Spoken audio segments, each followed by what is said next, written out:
मुंबई महापालिका निवडणुकीच्या पार्श्वभूमीवर किरीट सोमय्या यांचा मुलगा नील सोमय्या राजकारणात उतरलाय। शुक्रवारी उमेदवारी अर्ज भरून नील सोमय्या यांनी राजकारणाला सुरुवात केली।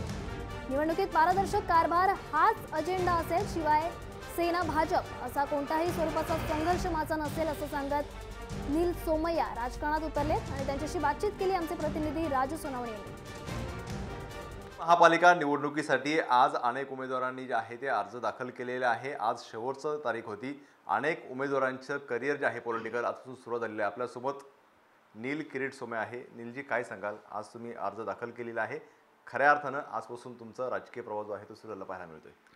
निश्चितपणे आज आपल्या महाराष्ट्राचे young and dynamic chief minister Shri Devendra Fadnavis, मुंबईचे आमचे चीफ आशिष शेलार आणि ईशान्य मुंबईचे खासदार श्री किरीट सोमय्या यांनी आज युवकांवरती एक वेगळ्याच प्रकारचा आणि सुंदर प्रकारचा विश्वास दाखवला आहे आणि त्या विश्वासाच्या प्रभावामध्ये मला आज संधी मिळाली।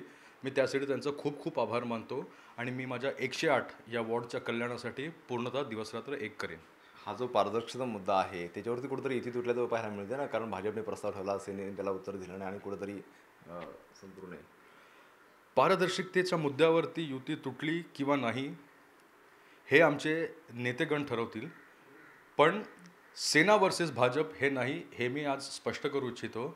माझी लढाई करप्शनशी आहे आणि माझी लढाई टोटल पारदर्शकतेसाठी असणारच। नीलजी, कुठं असं तरी पाहायला मिळते भाजप हा घराणेशाही चालवते असं म्हटलं जात होतं, मात्र आज जर पाहिलं तर मुंबईतल्या अनेक ठिकाणी मंत्री असतील, खासदार असतील, आमदार असतील, त्यांच्या कुटुंबियांनाच अशा प्रकारचे सीट वाटप केलेले आहेत। कसं बघतं सगळ्याच्याकडे? आम्ही आमच्या आईवडिलांकडून शिकलो, एका इंडस्ट्रियलिस्टचा मुलगा जर का शिकून इंडस्ट्रियलिस्ट बनू शकतो तर एक राजकारण्याचा मुलगा थोडंफार राजकारण आणि समाजकारण नक्कीच शिकू शकतो।